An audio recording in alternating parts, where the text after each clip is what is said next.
आपका 22 फरवरी से बोर्ड परीक्षा है और सबसे पहला ही पेपर पता है किसका है? हिंदी का है। जरा सोचिए, आप हिंदी का पेपर देने गए और आपका पेपर हो गया खराब, तो आपका सारा पेपर आने वाला क्या हो जाए खराब, क्योंकि आप इसी स्ट्रेस में डेली सुबह उठेंगे, क्योंकि अगर मैं हिंदी में फेल हो गया तो जाहिर सी बात है सभी विषयों में क्या हो जाऊंगा, फेल हो जाऊंगा। इसीलिए मैं आज आपको ए टू जेड ऐसा नहीं केवल मैं बहुविकल्पी बता दूंगा, गद्यांश नहीं बताऊंगा, पद्यांश नहीं, बल्कि हिंदी व्याकरण से लेके एकदम हिंदी गद्यांश पद्यांश ऑब्जेक्टिव तक हर एक मैं वो चीज बताऊंगा आपको कि प्रॉपर वे में आपको कैसे बोर्ड की हिंदी की कॉपी लिखना है, कैसे गद्यांश को सॉल्व करना है, कैसे अपने जीवन परिचय को अच्छे से डिस्क्राइब करना है, कैसे आप अपने खंडकाव्य को लिखेंगे, कितने पेज में क्या लिखना है, मैं वो सारा चीज आपको इस वीडियो में बताने वाला हूँ। वीडियो तो इंपॉर्टेंट है ही, लेकिन आपको स्किप नहीं करना है। अगर आप स्किप करते हैं तो ये समझ लीजिए सबसे बड़ी गलती करेंगे आप अपनी लाइफ का, क्योंकि यहाँ पर मैं आपको हर एक चीज, हर वो टॉपिक, छोटा से छोटा टॉपिक हो या फिर चाहे बड़ा से बड़ा टॉपिक, हर एक वो चीज मैं यहाँ पे डिस्कशन करने वाला हूँ जो आपके लिए क्या है, बहुत इंपॉर्टेंट है। और आप इसे जरूर से जरूर तैयार कर लीजिए, क्योंकि अगर आप बोर्ड एग्जाम देने जा रहे हैं भाई साहब, तो आपको ये जाहिर सी बात है तैयार होना ही चाहिए। कुछ भी करिए, ये अगर तैयार कर लेंगे तो जाहिर सी बात है आप अच्छा से अच्छा नंबर स्कोर कर सकते हैं आप अपने बोर्ड के परीक्षा में। देखिएगा, जैसे कि जब हमें बोर्ड की कॉपी मिलती है तो हमारे मन में सवाल आता है कि सर हम बोर्ड की कॉपी मिले तो करे क्या, जाए तो जाए कहाँ गुरुजी, कहीं नहीं जाना, आइए हमारे चैनल यस गेम स्टडी पर। आपका चैनल यार, हमारा क्या है, हम तो ऐसे ही आए हैं, ये चैनल आपका है, आप अपने चैनल पर आइए और यहाँ पे सीखिए कि कैसे बोर्ड की कॉपी लिखा जाता है, कैसे बोर्ड का पेपर आता है। मैं हर वो टॉपिक आपको समझाता हूँ। ठीक है, तो चलिए, जब आपको बोर्ड की कॉपी मिले तो सबसे पहले पता है, सबसे पहले अपने जो भी गॉड का आप नाम लेना चाहते हैं ले लीजिए, आंख बंद करके आराम से, ठीक है ना। उससे क्या रहेगा, दिमाग को शांति मिलेगी, हाँ अब भगवान हमारे साथ हैं और हम अब करना शुरू करेंगे भाई। अब श्री गणेशाय करेंगे यहाँ पे, ठीक है ना। उसके बाद सबसे पहले एक तरफ आप लाइन खींच लेंगे, सबसे पहला काम यही करना है कि एक तरफ आपको क्या खींचना है, लाइन खींचना है।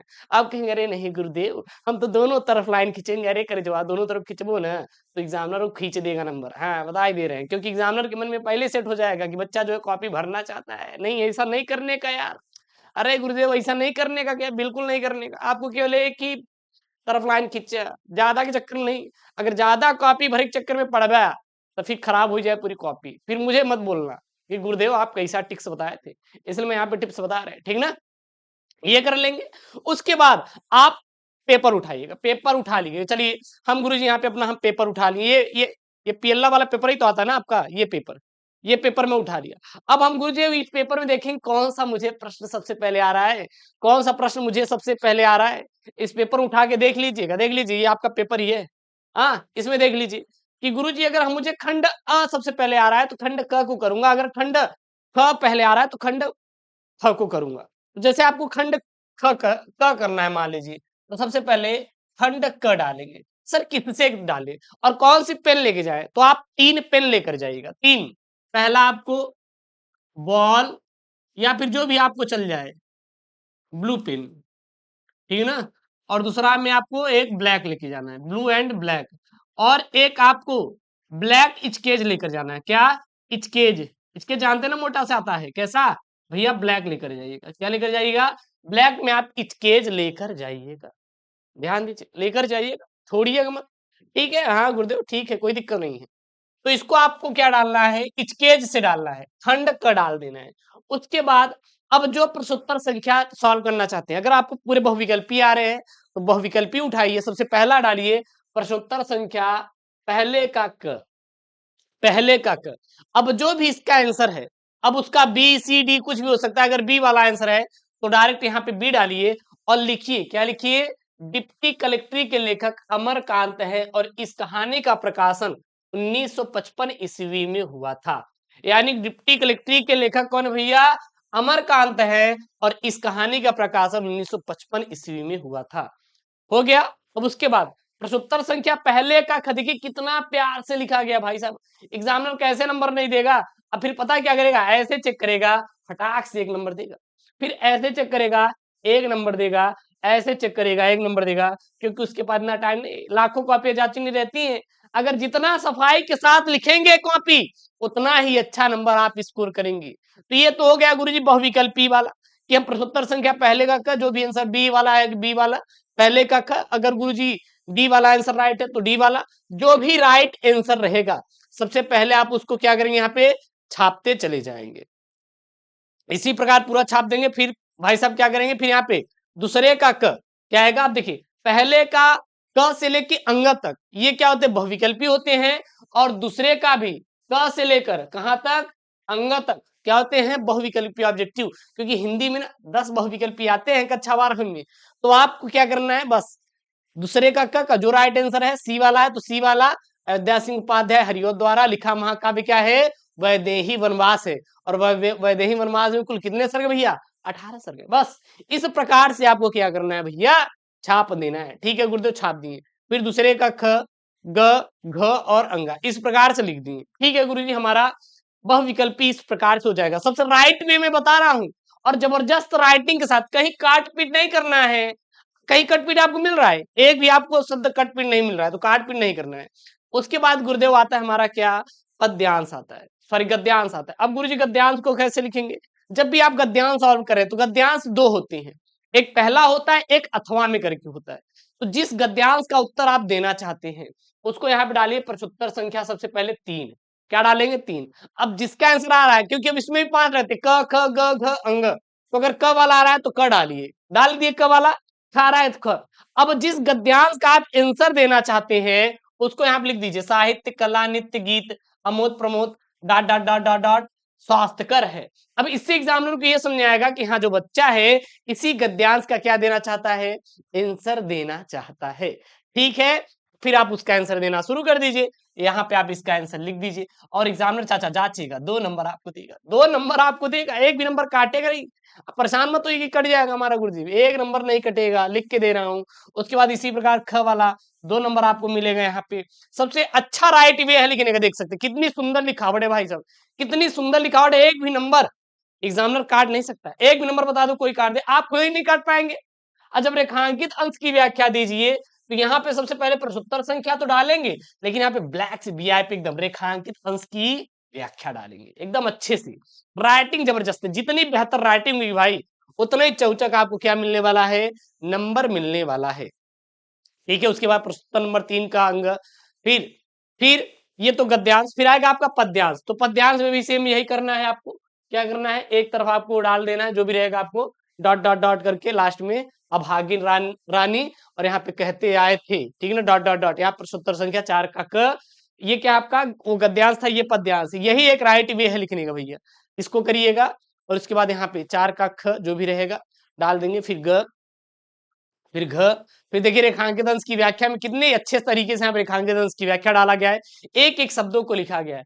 इसी तरीके से लिखना है, जो मैं यहाँ पे आपको टर्म बता रहा हूँ फॉलो करने के लिए, बस यही आप फॉलो करिएगा, देखिएगा भर भर के भाई साहब एग्जामिनर चाचा आपको हिंदी में नंबर देगा, भर भर के, एक भी नंबर काटेगा नहीं। ठीक है ना, अब आ जाएंगे भैया किसकी तरफ, साहित्यिक परिचय बोलिए या फिर जीवन परिचय। सर गुरुजी कैसे लिखेंगे, सबसे अच्छा लिखने का तरीका यही है, यहाँ पे डालिए प्रश्नोत्तर संख्या 5 का क।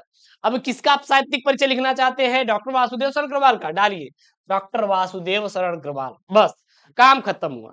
और बड़ा बढ़ा चढ़ा कर डालना तो डॉक्टर वासुदेव शरण अग्रवाल का क्या साहित्यिक परिचय, इसमें जो भी इनका ब्यौरा है भैया लिख देंगे, लिख देंगे। अब फिर लास्ट में एक चीज आप कर सकते हैं, ये जो यहाँ पे कृतियां लिखा गया है इसको यहाँ पे अलग से लिखा गया है, यहाँ पे लास्ट में एक लाइन छोड़ के लिखा गया है, या फिर यहाँ पे डाल सकते हैं अगर लिखना है तो प्रमुख कृतियां, प्रमुख कृतियां, इस प्रकार से भी आप कर देंगे, कोई दिक्कत नहीं है। या फिर ऐसे भी लिखेंगे तो एग्जाम नंबर नहीं काटेगा, वो चेक करेगा सीधा, यहाँ पे आपको 3 नंबर देगा और यहाँ पे आपको 2 नंबर देगा, कृतियों में 2 नंबर आपको मिलता है।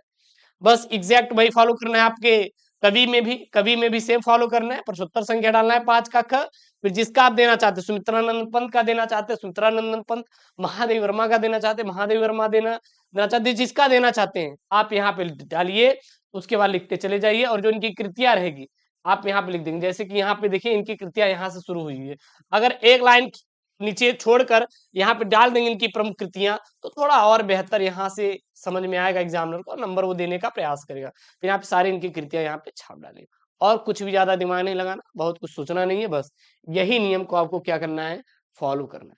फिर आता है कहानी का सारांश। सर कहानी का सारांश 80 शब्दों में देना रहता है, हम कितने पेज में इसका आंसर लिखें, तो सबसे पहले आप प्रश्नोत्तर संख्या डालिए, फिर डालिए बहादुर कहानी का क्या बोले तो सारांश, क्या बोले तो सारांश लिख डालिए।